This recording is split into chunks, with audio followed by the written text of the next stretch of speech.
Yeah. You guys fans of Type Moon? No? That's too bad. It's all good. Yeah.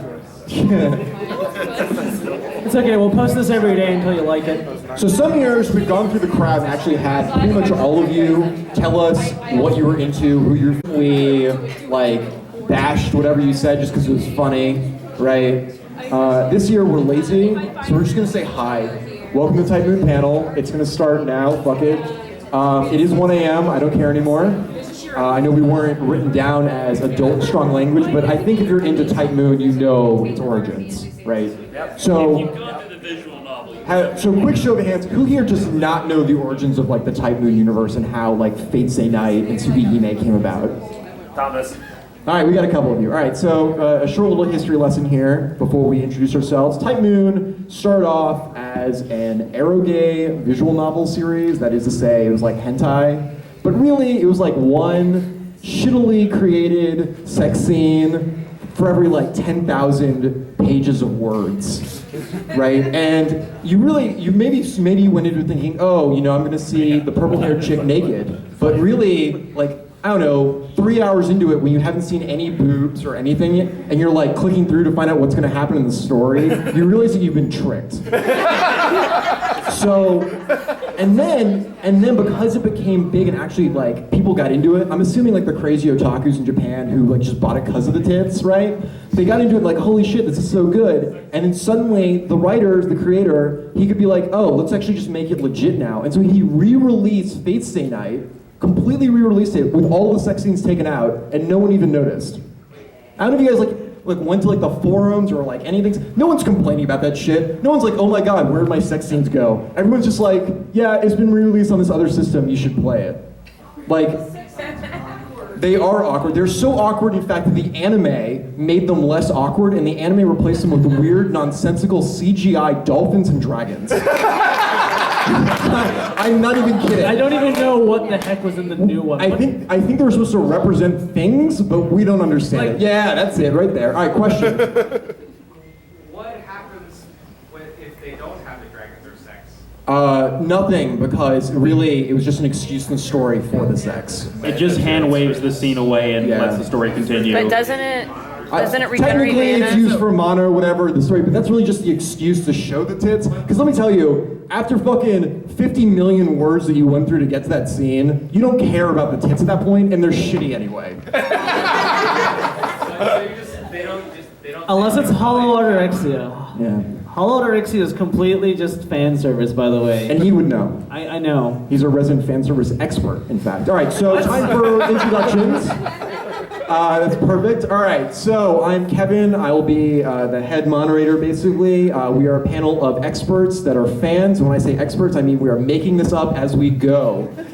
Usually we have another panelist here with me, so I'm going to start with him because he's not here. One of our panelists is Trip. He is away, unfortunately. So I'm just gonna be honest.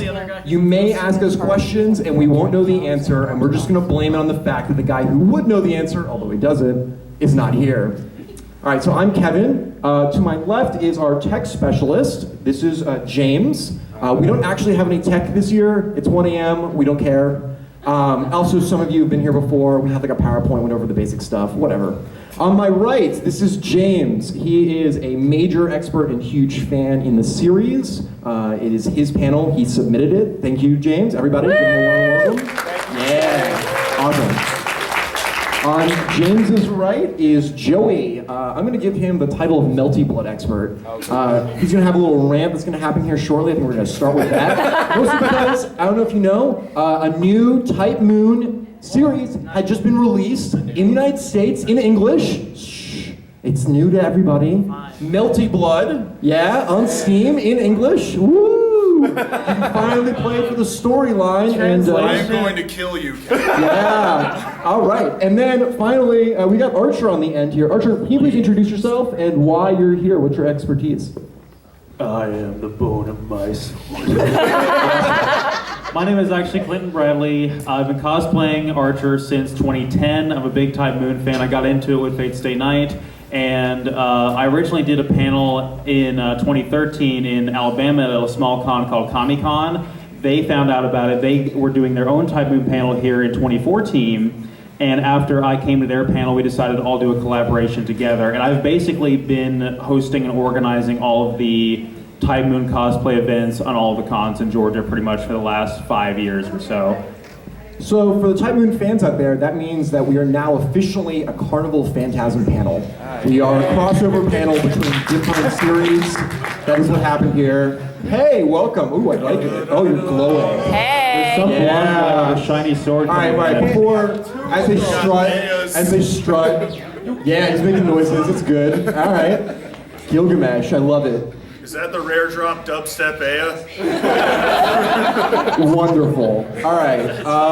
That's a craft essence I wouldn't mind having. So, one more time, quick show of hands if you are kind of sort of new to this series, and that way we know if we have to like go over what other properties are in the Type Moon universe, because it is not just Fate Stay Night.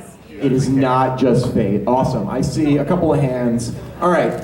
So we mentioned the origins of like the Fate universe with the Eroge, but there's quite a few other properties that are in the Fate universe. Melty Blood, as I mentioned, is the fighting game. That's a branch off of the Tsukihime line. There's a No Kyokai, which is kind of the prototype of Tsukihime and is its own spin-off universe. There's Carnival Phantasm, which is the crossover between a bunch of the universes realistically here. And there's plenty more, all right? It's a very large, deep rabbit hole that you can go into exploring it. And all the universes have shared rules, magic, and ideologies, similar themes, and they all interconnect, usually with supporting cast members.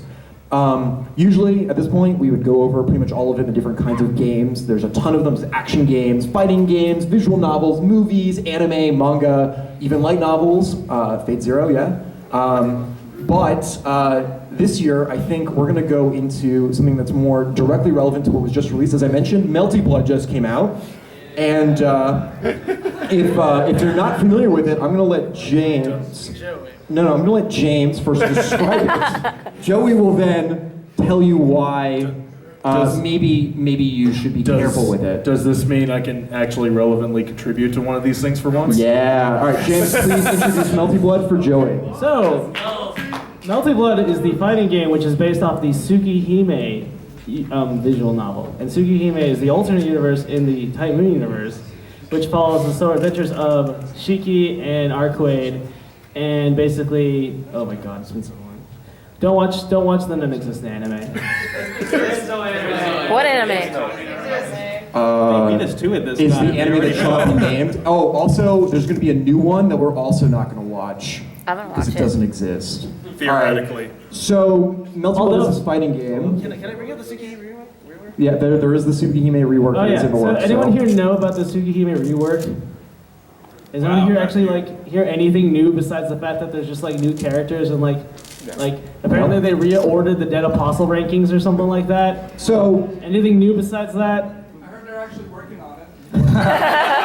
all right. Thanks. Like, no lie, that's been on the table for like 5 years. Other than that, so. Melty Blood's a fighting game. You basically punch the other guy until the life bar depletes, then they, get a knockout, and yeah. All right, Joey. You just about covered it. That was good. Here we go. Joey, tell us all about Melty Blood. Okay. So, anyone who's been to one of these panels before knows that I was introduced to the Type Moon universe through Melty Blood. I got a hold of the PS2 game when it was about 6 months old, thereabouts, and it was Japanese port. Played it on a Japanese PS2 because of that stupid region lock, and I had no idea what they were saying. I really liked the game. I still really love the game. The fighting mechanics are very simple, easy to do, and it's a really easy game to pick up and play. But then you start doing the storyline. I played the storyline of the PS2 version with every single character on At Cadenza.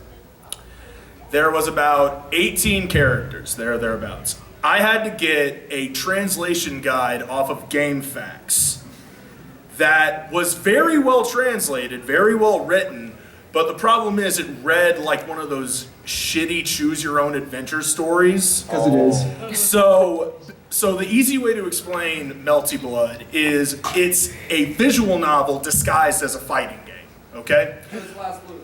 Yeah, basically. It was made by I believe the same studio as BlazBlue, if I recall correctly. But way worse. Yeah, BlazBlue, Guilty Gear, that whole section. It's inspired very much in that vein, and the way you win or lose the fight dictates the choice that you go. So if you 2-0 the fight, you take one direction. If you 2-1 the fight, you go that direction. If you 1-2 the fight, and if you 0-2 the fight. So each one has 4 different paths that you could possibly take. Because of that, I printed out the entire fucking translation pack. It was that thick. Insert sexual joke here. I was so infuriated with the thing. So I figured out which character, Shiki, was the main character of the storyline. I went through everything, and me, being a fighting game player, I have played fighting games since Street Fighter II Alpha. I decided, okay, I'm gonna pack everybody's shit in, and I'm gonna go in and wreck this thing. Blah. Okay, I did it. Read up on the translation guide. Okay. You beat the Sands of Osiris. Bad ending. What? What do you mean bad ending? And then I turned back about 10 pages until it was on the second fight, and then it said, if you won 2-1, true victory, true path here, go to page 79. Okay, fine. And it took me, just because of that damn walkthrough, it took me 6 hours to beat that frickin' thing. As one character? As one character. Oh. I beat it with all 18 characters. Because I was a poor boy that had nothing better to do. And then, because I've played this game so much, and I've had this much practice at it, I play my friends in it, and I utterly destroy them, so no one wants to play me in it. Yep. So it sits on my shelf for about 10 years, and then this guy tells me about, what, 4 months ago? Thereabouts? Yeah. 4 months ago, that they are releasing the game in English. And I said, fantastic, I'm gonna play this game in English. So I played the game in English. I beat Shiki's storyline, because I remembered it, because I played it so damn much. I remembered it, and I beat it in 30 minutes. I only messed up once. All right, so tell us a short bit about the story of Melty Blood, something you earned with your own blood that I might even add maybe is melting under the heat of your ire. So what is the story of Melty Blood? Fuck it. All right, there you heard it first there, guys. Okay, fine, I'll talk. All right, Joey. So it is a deviation off of the Tsukihime storyline when one of the characters, whether or not you let one of the characters live. And based off of the title, it's pretty obvious, it's Arkwright. So, and basically what happens, it's a detective story. Vampires are all of a sudden showing up in the town that Shiki lives in, and they want to figure out what is the cause of this and all that stuff. Then you meet this new character named Sion Etlam, and she is trying to cure vampirism for some unknown reason. And since the game's out in English, I will not spoil what it is because that means you guys will have to suffer with me. So, it is, and I'm really glad that I did that because I needed to let all that anger out. But either way, it is a very good fighting game, and it's a good game, and it's a good game in general, as long as you're into fighting games. I have a question. Yes. It is available on Steam. Yes. Is it a good PC port? It is. It is actually. It is very clean PC port because it actually came out on PC. Right on. Yeah. So all they basically did was go, okay, this is the game, port it over with the compatibility pack, and they threw in the translation pack. Because someone made a comparison earlier to BlazBlue and how, and if you compare those games and their PC ports, they're atrocious. They're all awful. They're all terrible. I think we have a question from the man in yellow. Yes. Question about the order. Should you play this after Tsukihime? Yes. Yes. You should play it after Tsukihime because literally everything revolves around Arkride living. If Arkride does not live, none of it makes sense. Yes. What about Kagetsu Is that not? We don't talk about that. Yeah. Trip knows that. It's more like that's just something that isn't translated, and I wish that it was. Also, it's just a really bad, like, But- the game doesn't run very Can well. I go off on his little tangent that he does? All right, so if you're not familiar with Melty Blood, actually Atlanta is the largest scene in the United States for Melty Blood fighting. I'm not even kidding. It is, actually. The final round community here is big on Melty Blood. So if you're interested in the game and you play it on Steam and you play through the story and you suddenly find yourself good at it because it took you forever to figure out all the different paths, feel free to join up with the other Melty Blood people in the Atlanta area. All right, so that's one of the new things that's happened recently. Melty Blood has come out officially in the United States in English. This is amazing news. What else recently has come out, James? Oh, well, I believe Grand Order had a release. so I'm just going to be honest with you. None of us on the panel actually play Grand Order because we want mostly to. don't like phone games. I gave it a try, but with most phone games, if your initial gacha rolls are pretty bad, you're not going to really like your mobile game. And I have yet to pull a single 5-star servant. I have like about 20 5-star craft essences, but if anyone actually plays the game, craft essences are essentially useless. So if you're into Grand Order and you're willing to slog through the translations, what recently was released in Grand Order? Can I guess over this? I feel like Chang. Chang, could you explain what happens? Because you do a better job of explaining what happens in the recent event than I could probably. Pretty much, There's a There's mic. a mic. You can Come up, Chang. You're our guest panelist for the evening. Always trying. All right. So explain recently what was released. long story short, Fate Grand Order had a collaboration with Fate Zero. So one of the main things is you guys like Emiya Kiritsu, right? Yeah. And if you imagined him as a servant, what would you put him in? What class? Rider. Archer. Rider. Archer. Everything. Archer assassin. Okay, yeah, obviously, yeah. He's an Archer. assassin. Yeah. Yeah, you get Kiritsugu as an assassin. You have older Waver meet younger Waver and Canis, and Ryder again. It's a really great fanfic, you know? Yeah. So again, I don't know if you were around for the earlier question, which is who here was confused by Fate Stay Night? If you were not confused by the whole Type Moon universe. Oh yeah, everyone shame the leaver. Shame. Shame. Shame. All right, anyway, moving on. All right, we have new releases that are coming out. Some information. I believe there's information about Heaven's Feel. Oh, okay. So if you've been under a rock recently, Everyone here? oh, I guess I'm just so. There's the third and final route, which is, well, if you don't include For Fate Stay Night. Anorexia. Heaven's Feel is getting a route. It's getting a 3-part movie. The first part coming out next year in 2017. Ufotable? Ufotable. We're not getting the same director from Unlimited Blade Works, so we actually. Welcome. So go on. So, believe it or not, I wasn't like a really super big fan of the new Unlimited Blade Works anime route. Like, it's great, it's amazing, it's got really pretty fight scenes, but that guy does not know how to like do some of the dialogue scenes at all. Be quiet. All right. I don't know, he spends an entire episode with, okay, minor spoilers. Who here has not seen the new Unlimited Blade Works anime? All right, so it looks like almost all of you. Cover your ears. Cover your ears. No, you're good? All right, they're good. All right, let's go. Basically, there's a scene where Archer and Cher literally talk in a room for an entire episode. Whole episode. That's a fine. whole episode. That's fine. I'll watch it.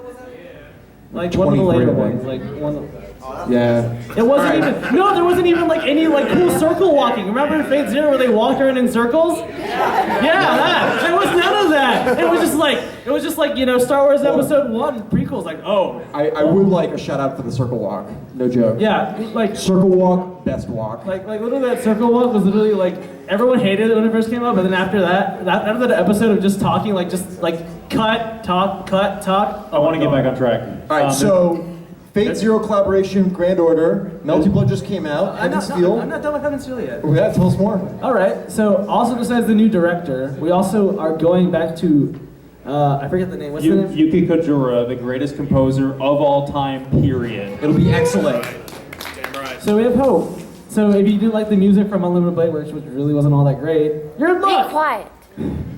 All right, and then we had one more announcement. I believe there's an extra that's coming out. Okay, so Good Fate animation. Extella Oh, is yeah. coming out this year, supposedly. It's a PS4 and PS Vita exclusive. And it's basically going to be the third Fate Extra game because it follows sort of the same continuity as Extra, the same universe.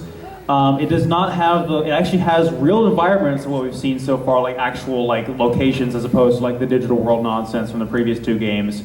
But up until today, we only had a few things confirmed about the game. It actually is not a dungeon crawler RPG like the previous two Fate Extra games. It is actually a Samurai Warriors or Sengoku Basara style conquest game where you play as a hack and slash character. You go and cut through armies of enemies and that kind of thing.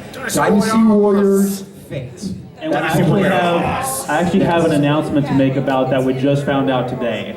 So this is new content as of today. We found this out. So up until today, the only 3 servants we had confirmed were playable for this was Nero Saber from Extra, Tama Bowcaster from Extra, and Attila the Hun Saber from Grand Order. So we just had 3 more announced today.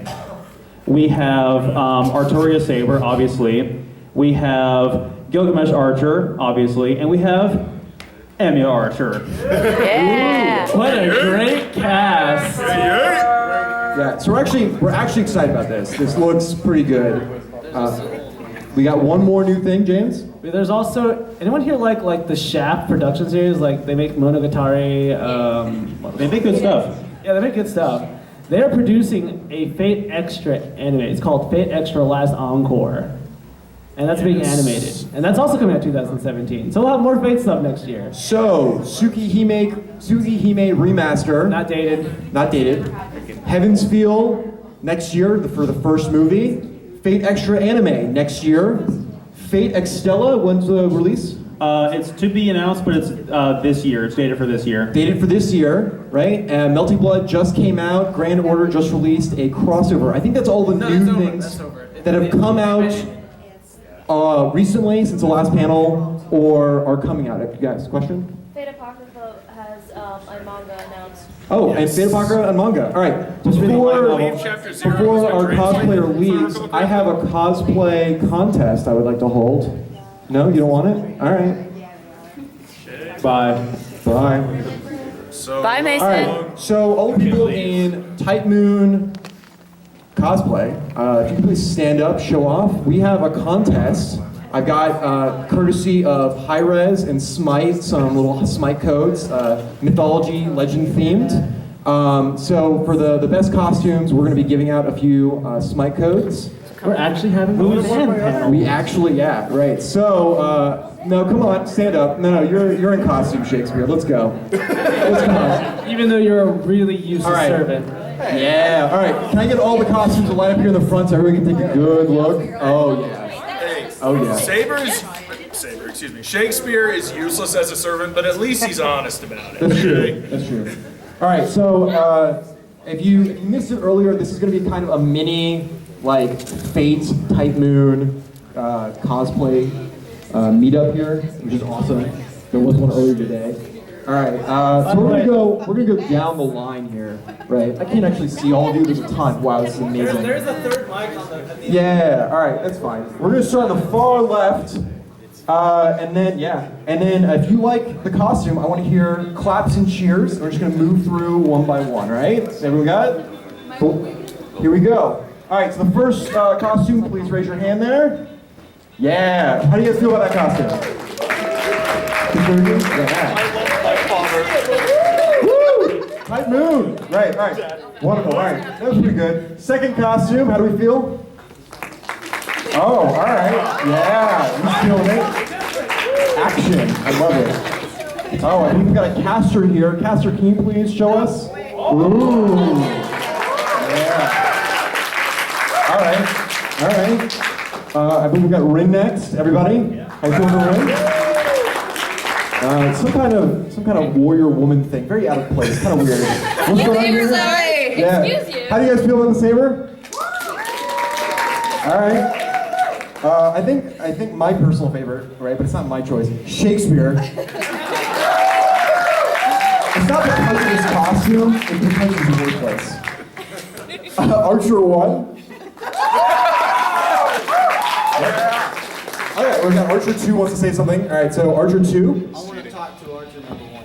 Archer 1. Are we about to have shit talking? Yo! Let's do it! Is this getting like WWE up in here? Somebody Okay. drop a beat. Maybe use a command seal. Oh, shit. Oh, we got call outs. Did you do these patterns yourself?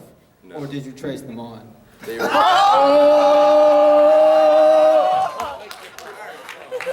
So, we got MC shit talking Archer here. Some kind of crossover. How we feel? Nice. Wow. Unlimited Salt works. Gilgamesh. How we feel about the first Gilgamesh here? Yeah. Right, he's the best because he knows he's the best. We got Gilgamesh with shiny music-making weapon. Oh, all right. All right, here we go. What do we got? Altar? Yeah, Altar Saber. Altar Saber's sexy, that's what I'm saying. All right, yeah, okay. I don't know you. You look strange. You don't have a sword. You're not talking about swallows. What's happening here? All right, how do we feel with Assassin? Yeah, all right. What do we got over there? I see more Saber. By the way, I love that sword. Amazing. All right, and on Saber's right, because I can't quite make it out. What do we got there? Awesome. How do we feel? Excellent. All right, Best Lancer. Wonderful. Excuse me? What? Did you Yeah, we'll have that fight later. What? Saber. Oh, and I believe the new assassin in Grand Order. All right, how do we feel about it? All right, it's pretty good. All right, so all of you, I'm gonna give you all one Smite code because you all did an amazing job being up here for me to make fun of. Excellent. Here we go. So what we'll do is I'm just gonna hand them out, and oh yeah, James here is actually gonna go down the line, hand you one each. And when you meet in the middle, just hand me the rest back. Thank you. All right, so while they're getting their prizes for being wonderful guests. Yeah, I'd just like to put a huge thank you to everyone who showed up at It was Cosplay. awesome. Yeah, I know, right? Woo! I'm just doing that for weird reasons. All right. After this is going to be Q&A. If you have any questions about the Type of Universe, what the hell it is, why you're here, what it contains, or questions, that's it. All right, you good? So give them back to Kayla. Okay. No, this is for me. All right, This is all for good. me. Wonderful. Everyone get their cards? Beautiful. You guys are yours? I don't have one. Awesome. Thank you very much. All right, question time. Questions. Or discussion, if you want something to discuss, right? Say thank you to, thank you to Thomas. Thomas. Should we have everybody line up at the mic for questions? Hold up, Thomas? Yeah, so at the very beginning, you said this universe is very diverse, different mediums, different stories, Yes. everything else. But they're all governed by the same rules. Yeah. What are those rules? So the rules of the universe are almost inherently convoluted and messed up. For whatever reason, they carry over from one universe to the next. So rules tend to be things like power has cost. There tends to be things about cost of what it means to be a hero. There's a lot of themes that are rules almost in terms of the story. Finally, there are rules in terms of the magic. Things like how one of the magics, which is very unique to the series, is reality marbles, how they work, and they exist in all of them. Reality marbles are like alternate pocket dimensions. There are also rules and terms governing like how magic works in terms of whether it comes from without of the magic, the person casting, or from externally or internally from inside the magic user for different kinds. And they're also like the organizations are the same. So like there's one church that is across all of them. And so these individual governing bodies, magic systems, and like basically unique traits exist across all these mediums. There's also definitely an apocalyptic feel to all of them. The world's almost always ending in this universe. And in even one part of the universe, which may or may not be an alternate in the future, the world has already ended. So that's what's going on in terms of what all ties it together. All right, so if we can get questions lined up here at this mic. If you don't have questions, I'm going to talk about random shit. I'm not even lying.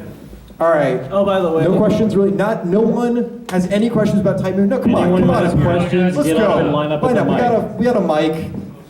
Get up here. If we're gonna have to embarrass ourselves, you have to do it too. And the big topics are discussions. We love discussions. We love it. All right, keep lining up. Is that it? That's the only people have questions? All right, we got a few more. No? All right, Possibly. here we go. Yes, we got a few Yeah, more. that looks more like it. This is a confusing and convoluted universe. It's fine. All right, so while they're lining up, sir, first question? Have any of you played the White Shorts decks? No. I know.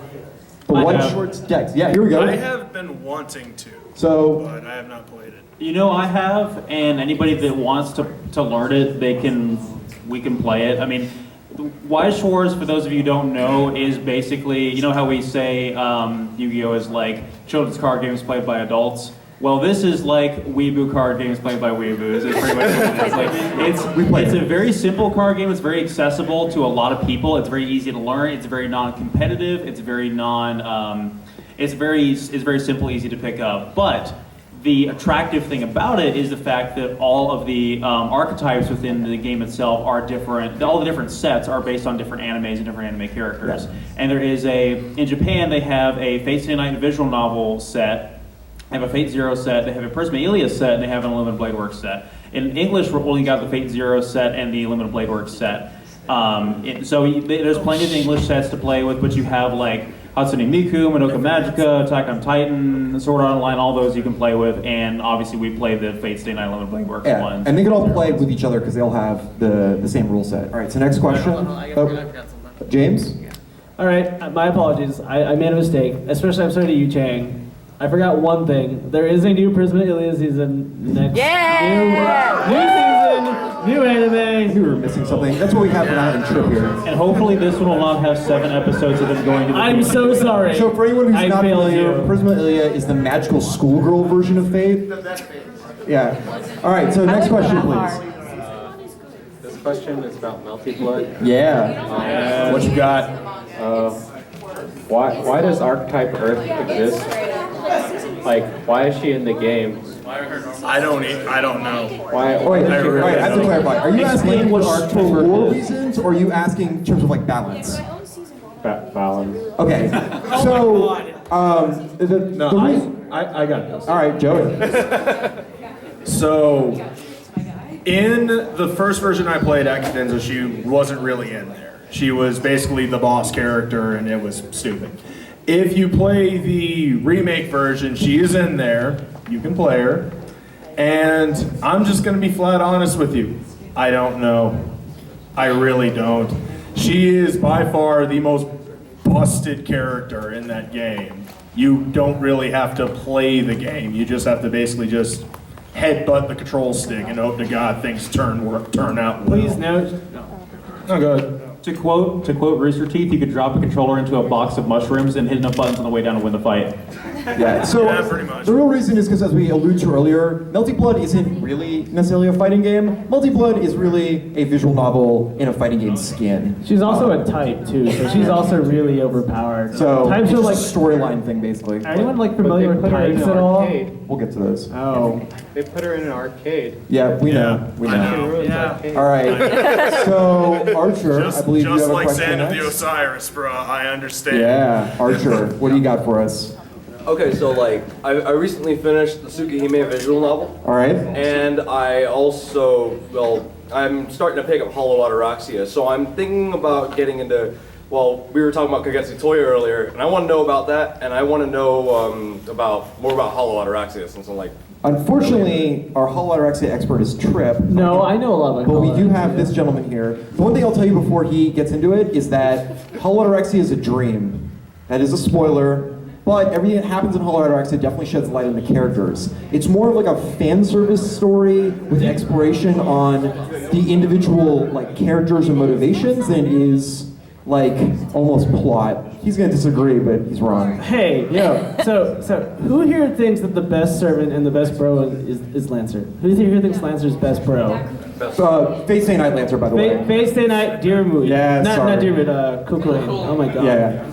So he does get attention he deserves. Like Hollow Ataraxia is great because it sheds lights on characters that didn't get much attention in like the original Fate Stay Night visual novel, like Caster. and writer. You think like, because if you just read the original visual novels, they weren't all that great, and like a lot of the characters weren't really that shit on. Sure, Ryder's character was more developed on in like the Heavensfield route, like it was more fleshed out stuff. You got to like, you know, get to learn more about her character, but Caster, you don't really get to learn more about her, because like, sure, in like Unlimited Blade Works, you get to learn more about like her reasons of why she's doing stuff, but you don't really get to know about, you know, what her interests are and stuff like that. But Hollow Knight actually like really sheds light on those things, and it's a really fun game.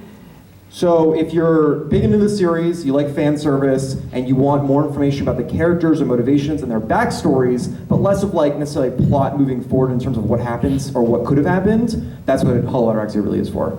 Yes. All right, and the other question was? I want to know what you guys thought of Kagetsu Toya. All right, so Kagetsu no Toya is kind of notorious for us because we never finished it because the game is really badly encoded. Yeah, supposedly the UI with that one is just awful. Jaggedy. And supposedly, from what Tripp has told us, there's sections of the game where like you have options to like visit every main character to progress the story, and the correct option to progress the story is to lie on the porch and do nothing. What the? Yeah. No, that's also in Tsukihime. But it's worse in Kagetsu. Yeah, it comes up again. So next question. So unfortunately, I guess the answer is basically it doesn't work right. Well, no, have you played Hollow Knight actually like a bit? You know how the events like work and stuff like that? Yeah. How like you know when there's a new event during a certain day, it'll appear in like Libya Larkin that says like new. Yeah. Like click me. Kagetsu no Toya doesn't do that. So you just miss things. Next question. So I have another Melty Blood question. All right. Oh boy, Why this is is Nico great. Larkin? I know. I feel so Are you about to ask why we have a cat version? Right, why is Nick Lark in the game, and why is it the best option to hit him? All right, Joey. Okay, so Neko Arc is, I believe, it was introduced in, was it Actress again? Could you tell everybody what that is for people who are not familiar? So Melty Blood has multiple expansions, like most fighting games do. So you take Street Fighter, for example, you have like Street Fighter 2, Alpha, Alpha 2, Turbo, right. All that stuff. So in Melty Blood, all the names of the expansions are named various things. Like there's Melty Blood Vanilla, then there's Act Cadenza, Actress Again, and so on and so forth. So they'll have act in it. Yes, some sort of acting. All right, and so in the Neku arc, and what is Neku arc? So Neko arc is Arcraid, and I apologize, I've never been able to pronounce her name correctly, and I will pronounce it 10 different times while I'm sitting up here. I will let you know that right now. But it's an alternate universe where everyone's a cat. Everyone. Literally everyone is a cat. And they have slowly inched and corrupted their way into our current universe because they are cognizant that they are in a video game and they want to make money off of it. So they are going all throughout the video game trying to sabotage the main storyline and go, oh look, everyone's a vampire now. Don't you want to come to the other dimension where there's literally nothing but cats? I think you want to go there now, right? Let's go back there. And Neku Arcraid, is this just like a normal person in size and shape that looks like a cat? No. So normal character sizes are yay. All of the Neko characters, to which I believe there are 2. Yeah. They are chibi. Right about yay. And it is Ankle City, and they do tons of damage. So. Do you remember Yoda from like Soul Calibur? Yeah. It's like that times a million. Yoda from Soul Calibur, Oddjob from GoldenEye 007, Servbot from Marvel vs. Capcom 2. Right. All the little midget chibi characters. That is this game's version of it. And so I believe the answers and are. you want to punch them in the face because they are fucking irritating. Yeah. So the answers are they're in the game because they know it's a game, they want to make money, and you want to punch them because they're annoying as shit. Gotcha. Thank you. Next question. All right. You only briefly mentioned it, but thoughts on Carnival Phantasm and if you had a favorite episode? Oh my god. Oh god, I love Carnival Phantasm. All right, real quick, let's just use a group. Does anyone up here not like Carnival Phantasm? I think we should. I can't even give a sarcastic comment to that. I love it. We love Carnival Phantasm, and as for favorite episode, I think our Berserker's first Darren. Darren all day. All right, thank you. And then a close second is probably Grand Prix. Yeah, say hi, Grand Prix. All Say day. hi, Grand Prix. And Final Dead Lancer. Right. Final Dead Lancer's also good. So for those of you not aware, Carnival Phantasm is a joke crossover between Tsukihime and Fate Stay Night, or Fate Zero. And in this joke crossover, which was originally inspired by a fan version of the crossover, a lot of really weird things and weird messed up jokes happen, and it's amazing. Check it out. Next question. Actually, I wanted to say my favorite episode, though. My favorite episode of Carnival Phantasm is actually episode 8, which is the first time we got to see Alter Saber animated in an anime, and it is like Saber being a complete badass by just being a hostess, and it's wonderful. We're probably not even gonna get Alter Saber in part 1 of Heaven. That's likely true. We won't. But she is a dark Lolita maid, and you will respect She her. puts Gilgamesh. By the way, too many of you people asked for Saber to kick you guys in the face. You're all messed up. All right, next question. You know who you are. Next question. Here we go. You guys mentioned this in the description of your panel. Yes. But my friend and I actually just recently binged all of, well, I did a good bit. I did all of it. So He did a good you bit. binged on. No Kyokai. Yes! Yes, great. I'm waiting for opinions. All right, You guys well, really didn't mention much. So I touched on this a lot more on the previous panels we'd held. No Kyokai is kind of like a prototype concept of Tsukihime universe. It's very similar powers, very similar archetypes of the characters. It's really good, and it was originally basically these like kind of light novel stories that were kind of written that have been since animated, right? And they're excellent, if a little bit disjointed. The anime they've done a really good job with production of almost all of them. We're huge fans of it. We like the idea. Which order did you watch it in? Did you watch it chronological order, or did you watch it like movie order? Did you release order? Movie order. Okay, good.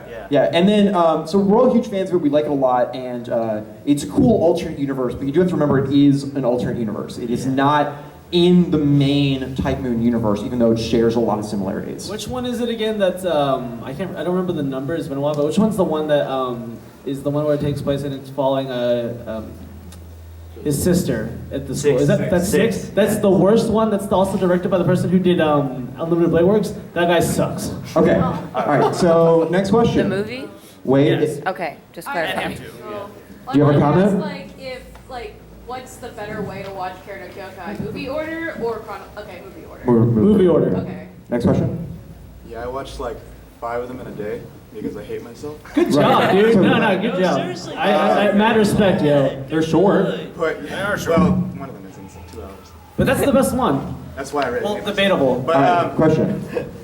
So, in specifically Fate Stay Night, all the magicians, mages, whenever they cast magic, they use like horribly mangled Germans. That's really just one family we see. Okay, With the exception of like when they go to like the magic school stuff kind of later on, and where there's like European families involved. I know that for instance, if you've seen Fate Unlimited Blade Works, the anime, they touched on the mage caster who summoned Caster originally, and he is different in the way he uses magic. So go on, question? Well, I was just wondering, it was like, why do they all use German? Yeah, so the answer is that the Tosaka family, their magic comes from like this Germanic magic. They learned it in that European school when they went there. In Fate Zero, we have like quite a few other types of magic that we get to see, and they don't use German either. So it's really just specifically that one family who happens to be a focus. All right, Gilgamesh, you have a question, and no, we will not bow down to you. Mongrels. All right. So which one of you can tell me what happens when 2 of these collide on full power? No. My memory's a little hazy, but I'm pretty sure the world ends. Just the world? Maybe. Yeah, well, it is only a planet-busting power, unfortunately, and I don't think the 2 of them hitting would somehow multiply it so much as just diffuse it across the actual planet. I got it. Complete protonic reversal. Yeah, so I think the short answer is Don't cross the streams. All right, next question. All right, so besides the Armood and anything Grand Order, why is every Lancer Kukulane? Have you seen Bad? Yeah, there's one or two other Lancers. Why does every saber look exactly the same? Yeah. I don't know. To make money, Joan of Arc is different. Yeah, well, they have an art style that's stuck with it. No, I think the answer for Kukulan is basically that his lance is the most familiar to Japanese culture. If you ever played like any other Japanese like fantasy game, his lance is in it.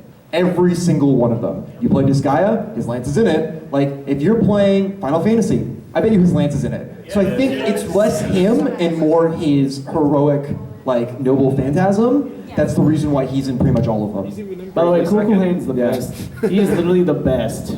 I actually really like Karna's design as a Lancer, though. I feel like that's one of the better ones that's not a coup body type style Lancer that actually looks really good. He's also really good, too. Karna's a bird.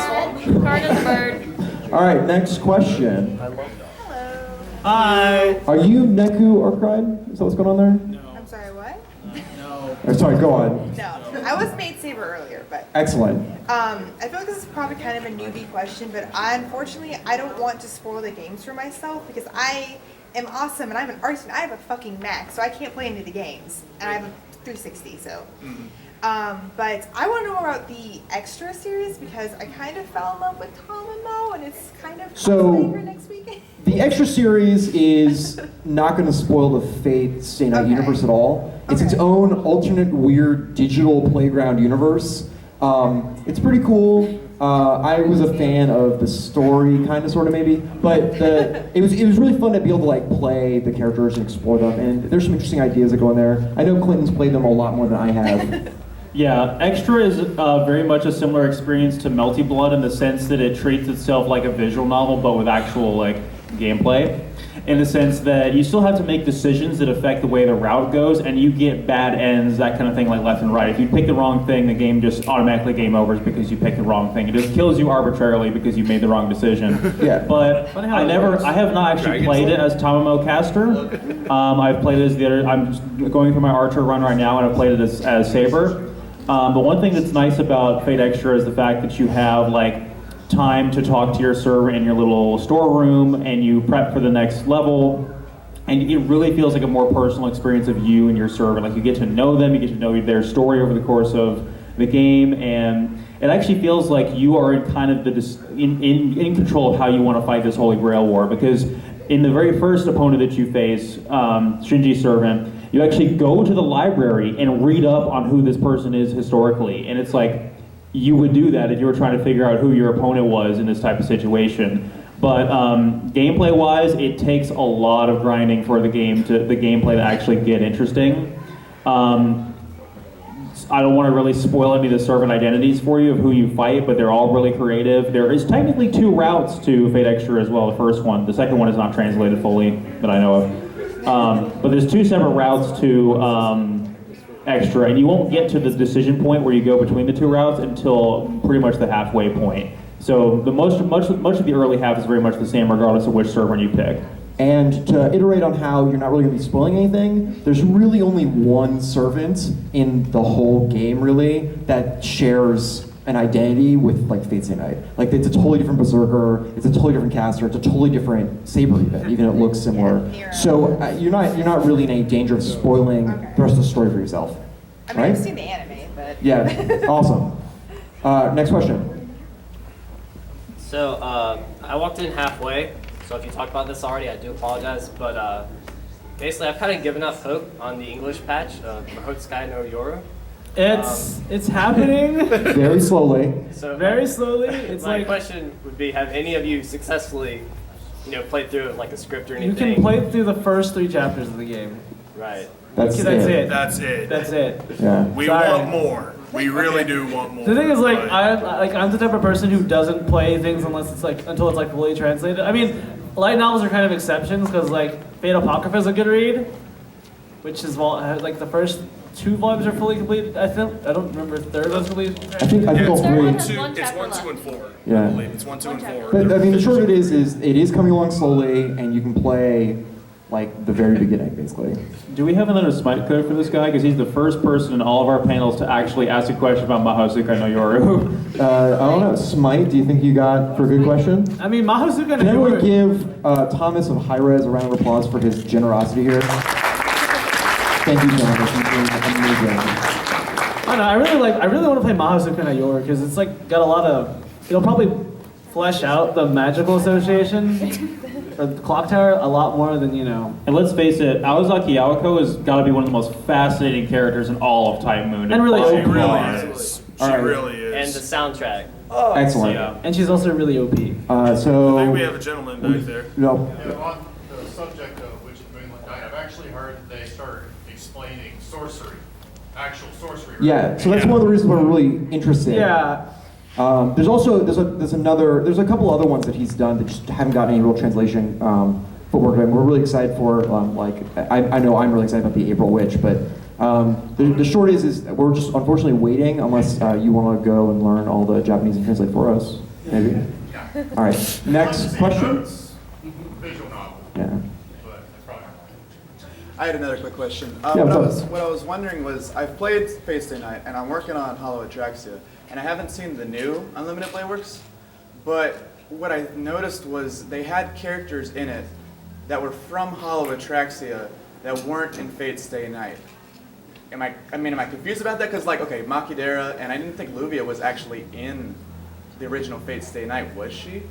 Or am I just literally don't remember? Wait. That's pretty. Are you talking about the Unlimited Blade Works anime has characters that are not in a visual novel? That's they true. Were in Hollow Atraxia. They were in Hollow Atraxia. Actually, the I wasn't sure about that. Unlimited Blade Works, the anime, is kind of a treat for the fans in that sense because it does add slight little details here and there that are things that were not added until later on in the series, like things that you would not get by either watching the movie or playing the Unlimited Blade Works right out of the visual novel. Like Castor's original master actually having like a drawn appearance, the epilogue, the whole fight scene with Luvia and the clock tower business and all that is all added in. There's certain bits of dialogue that are explained in more detail in the anime than they were in the visual novel to add context to certain things. There's flashback scenes, like there's a flashback scene with Gilgamesh briefly to flashback to Zero and that kind of thing. There's more Zero flashbacks and tie-ins and that kind of thing. And yeah, that's one of the reasons why we feel like, some of us at least, feel like Unlimited Blade Works was really like a nice treat for the fans in that regard. So they added it on. It wasn't like It was absolutely added on for us. I wasn't sure if I didn't remember it. It's also like another reason why Fate Unlimited Blade Works is kind of like a direct sequel to Zero. You'll talk to a lot of Type Moon leaders and be like, no, you gotta play the visual novel. You gotta play the visual novel. But Fate Zero, the new anime's adaptations have really done a really great job. I really can't deny that. It's picked up a lot of fans, and sure, leaders will call me a seller or something like that. But I really like the new animes. Except I like Zero a lot. Unlimited Blade Works, I'm kind of Get out. On the note of Zero, getting in. I'd like to give a shout out to Ben Robucci, the writer of the light novel, and also the director and creator of the anime. He's amazing. Pretty much everything he makes is amazing. To be honest, we could probably do an entire panel about little references in Unlimited Blade Works that we thought were just Unlimited Blade Works references. All right, is that all the questions before we start rambling on about stuff? Because that's what's about to happen here. It's almost 2 in the morning. We got 8 minutes left.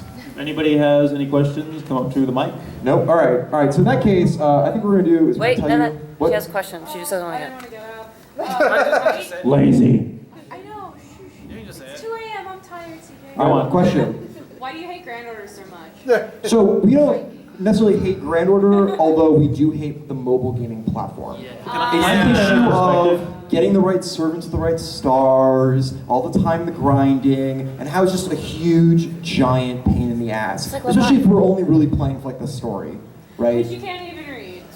Yeah, exactly. You can't even read the translation. There are translations though. But you might as well just read the translation and not play the game. That's pretty much your bet. Just read the translation for all the characters and the little snippets, and then the story, and just don't worry about the game unless you're really into grindy mobile games. Although I will say this about Grand Order, I really like the fact that when it first came out, the game literally spit premium currency at you. It's actually kind of sad I don't have a 5-star server. That's how they attract you for the gambling. Dude, it's okay. I don't have a 5-star server either. I've been playing for months. Yeah. The one thing I will say about Grand Order is the fact that it's kind of concerning as a fan of the Type Moon universe because it feels like they've kind of cashed in all their chips and all the good servant designs because they pretty much picked out like everybody good from history, like everyone's in Grand Order, and it feels like they will be less ambitious to create new characters for future Type Moon or Fate projects in the future because they've already used them all unless they repurpose them. Personally, and so we're to the opinion part of the panel. Personally, I think that they need to leave the Fate universe. I love Fate, I think Fate's amazing, but Type Moon is so much more than just Fate. Even just Tsukihime needs a lot more expansion. What's going on with the mages in America? What's going on with the church? Like, there's a lot of information that we're missing out on in just the Tsukihime part of the world. Hashtag strange fake. Yeah. And on top of that, we have other properties in the Type Moon universe that need more attention, and I'm a little frustrated that Fate's done so well, because it looks like they're not doing anything else anymore. Was that a question you had? Oh, I mean, they have Ryogi in the game. Yeah, there was a Ryogi Shiki thing with which I probably would be photo. By the way, those ufotable openings are also really great too. Good job to them. All right, and so. Does anyone know what the other production company who did the other intros besides ufotable were? Because there were other ones that weren't done by ufotable, right? I want to say it was Shaft, but there wasn't any good head tilt, so I'm not Studio sure. D? Studio D. Was it really Dean? 2006 What? was Dean. No. What? No, he's I'm talking about the openings for the new one. Yeah, so like Grand Order has like PBs, and like there's been a couple PBs that have been animated, like that, and they were animated ufotable. But there's like one or two of them that I saw that was not ufotable. I don't know what production company it was. Just curious how much you guys are otakus for this. That's what we're I asking. think here. it's Shaft. I think it's Shaft. All right, we'll look into that later, and we'll tell you at the next panel. That's what's going to happen here. I do kind of want to hope that Grand Order does like give people like, oh, what's this thing about No Kyokai? Like give them All like right, something I'll do this. I'll do this because I feel really bad, and I feel like a lot of you guys really play Grand. Okay, raise your hand if you play Grand Order. I know you two play it. Oh, we got quite a few. Look at you. Wow. I'm impressed. Wow, you are a real diehard fan. All right. I'll promise you guys there'll be more Grand Order content in the next panel. I promise. We will get you. We will that give you what information. you want. We'll make Trip do it. Yeah. No, He's not here to say no. Yeah. Trip So would everyone's probably Trip's break fault. He's gonna do it. Trip is so salty about this game. Yeah. Oh my God, he will go on. It's actually a shame because one of the things we mentioned earlier was the squash asses in Tsukihime. If you're not familiar with Tsukihime, you need to be. As I mentioned, there's arrogant content. That arrogant content not only is badly animated, it's also badly described. It's horrible. So horrible. And there is even there's a famous scene involving an ass that looks like a squash. Is there a Tsukihime event in Grand Order yet? Oh yeah, it will call pumpkin squash. Pumpkins are a type of Gorge. squash. Of course they're gonna have a Tsukihime Yeah. route. Freaking Nasu was asked about it, and he's like, yeah, it'd be really interesting if Primate Murder was in it. And I'm like, no. I don't know. I feel like if Arcway I feel like we'd just be making Carnival of Phantasms, Yeah. the mobile game. I'm down with that. Oh no. I mean, I like Arcway and I like Servants, but I'm pretty sure Arcway can wreck Servants. I'm not even gonna lie. Well, let's not start the whole who would beat what. That's a whole thing. That's another panel. That's its own panel. Although Nasu has come out, if you're not familiar and you're interested, you can go to basically Google it. Nasu has come out basically officially stating who would beat what. We all disagree. I think every one of his fans has a disagreement with him. I think he doesn't know what he created, but that's okay. It's wonderful anyway. The official Nasu But there is an list. official power order of who beats who. Obviously, it doesn't match up with the feats in the anime or the visual novels or the games or anything else. Like Emiya Archer, for instance, is rated really low, which makes sense, sort of, except for Emiya actually beats Gilgamesh, and Gilgamesh is rated high, so obviously that can't be true. But there is an actual order, and you can check it out if you're interested. But we're gonna skip that. It is a grand order. In fact, I almost hope that their grand order was designed to just answer those questions. Here are their star ratings, you know officially what they should be. Also, show of hands, does anyone not know the origin of why Arturia is Arturia? Why it's a female? Great, wonderful, that's wonderful. I'm glad everybody knows it was so that like the male otaku eroge people could like get their like boner on, being like, man, I get to bone this chick instead of being the guy and be Good like, job, man, I You get did good. boned. I love how you just told us anyway. I know, it's great. I can't help it. Money's the answer. Yes, I have a question from Gilgamesh. No, like I was just gonna say, you would think it's that way, but then you can't because you start reading. That's true. Exactly. It's all a trick. It's all a great trick. Yes. Question in the back. I have a question. Are they ever gonna make Escape from Leah's Castle an actual game? Honestly, Be all in on that. we hope. Oh my No, Escape from Ilia's Castle is actually just a Hollow Arexia short. You can play it in Hollow Arexia. That doesn't mean they can't make it a game. That's actually, it's already a game. It is a game in Hollow Arexia, Yeah, but so like homework, play Hollow Arexia. It's great. it is pretty good. Can we get like somebody to make a Resident Evil reskin and just reskin Chris Redfield as Shiro, and that's Escape from Ilia's Castle? Wow. I want that. I want that so bad. I didn't even know I wanted that until just now. Shitty Wow. turn mechanics and all. Oh my god, that'll be amazing. People turn to zombies when they're killed. Yeah. It's excellent. Oh, wow, that's Oh, beautiful. we got references, boys. Yeah. All right, does anyone up here on the panel have a favorite assassin? Anyone read Apocrypha? There's assassin in the corner. Yeah, so Apocrypha, all right, so... I'm actually really liking Apocrypha of Red. So Apocrypha's assassin, I think, is what we have as the answer there. There's 2 assassins. Yeah, which assassin? I said Red. Ren. Okay. I said For Red. anyone who's not familiar with Apocrypha, Apocrypha is like team deathmatch version of Fate. Seriously, like it's 2 teams Oh my god. of... Why are you here?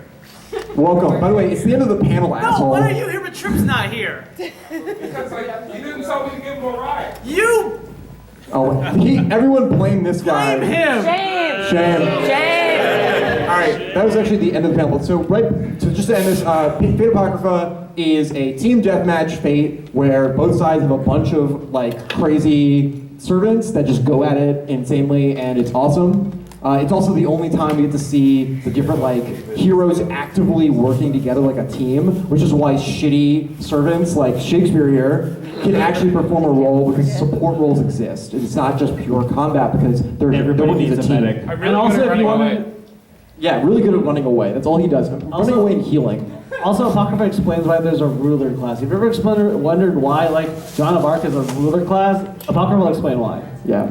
It's also worth mentioning that Apocrypha was originally going to be what Grand Order is now.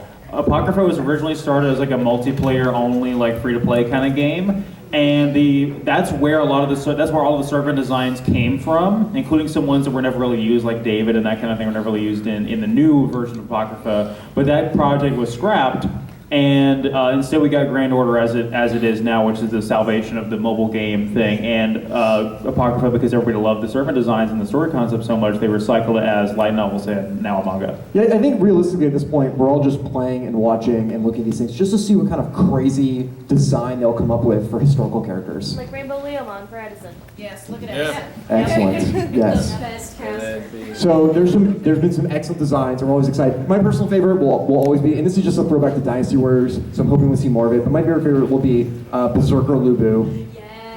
I just think that's perfect. He's not originally from Grand Order. He's Extra. Yeah, fit extra. Yeah, fit I thought extra. you said Grand Order. All right, that's the panel. Thank you for coming. We may or may not have one of these at AWA. We'll probably have another one of these next year. We'll try to get more Grand Order information because we were honestly surprised that so many of you are willing to slog through that while knowing so little about it. Thank you. All right. Honestly, though, guys, it's 2 a.m. Thank you guys so much for being here. Woo! I know why. Thank you.